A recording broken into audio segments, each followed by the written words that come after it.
നമസ്കാരം. ഇപ്പോൾ നിൽക്കുന്നത് എറണാകുളത്തിൻ്റെ നഗരഹൃദയത്തിലുള്ള കവിതാ തിയേറ്ററിൽ. കവിതാ തിയേറ്റർ എന്ന് പറഞ്ഞു കഴിഞ്ഞാൽ എറണാകുളം ജില്ലയിലെ മുഴുവൻ സിനിമാ പ്രേമികളുടെയും ഒരു കോട്ടയായിരുന്ന ഒരു കാലത്ത് 1890 ഇവിടെ ജനങ്ങൾ അത്രത്തോളം ലാലേട്ടൻ്റെയൊക്കെ പടങ്ങൾ കാണാൻ വരുന്നൊരു തിയേറ്ററാണ്. ഇന്നിപ്പോൾ ലാലേട്ടൻ്റെയും ജനപ്രിയ നായകനായ ദിലീപേട്ടൻ്റെയും പടം കവിതയിൽ കളിക്കുക. ഇനി ഞാൻ വരുമ്പോൾ ഇവിടെ MG റോഡ് ബ്ലോക്കാണ്. എങ്ങനെ ഇവിടുത്തെ റെസ്പോൺസ് തരാം? ഇവിടെ ഭയങ്കര റെസ്പോൺസ് അല്ലേ. ഇന്ന് 6 ഷോയാണ്, 1100 സീറ്റാണ്. അപ്പോൾ അത് കയറും ഇറങ്ങും ചെയ്യണ്ടേ, അപ്പോൾ ബ്ലോക്ക് വരും. 1100 സീറ്റ് ഉണ്ടല്ലേ? 1100 സീറ്റല്ലേ. അപ്പോൾ ഇന്ന് 6000 പേരെ കയറിയാണ്. ഇന്നൊരു ദിവസം ഇവിടെ കയറിയത് 6000 പേരാണല്ലേ.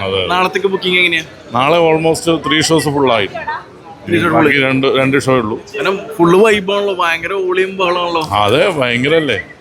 ഇന്റർവെൽ സീനിലൊക്കെ രാവണപ്രഭുവിൽ ഇവിടെ നിന്നാണ് ഫസ്റ്റ് ഡാൻസിന്റെ ഇത് വന്നത്. തലേ ദിവസം ഇതുണ്ടായിരുന്നു, പ്രീമിയർ ഷോ ഉണ്ടായിരുന്നു. എനിക്ക് തോന്നുന്നു ഈ പടത്തിന്റെ ഇപ്പൊ ഈ ഡാൻസ് ഇപ്പൊ ഇവിടെ ഓളം തുടങ്ങിയിട്ടുണ്ട്. ഇനി കേരളത്തിൽ വൈറലാകാൻ പോകണത് ഇനിയിപ്പോ ഇവിടുത്തെ ഡാൻസ് ആവൂലേ?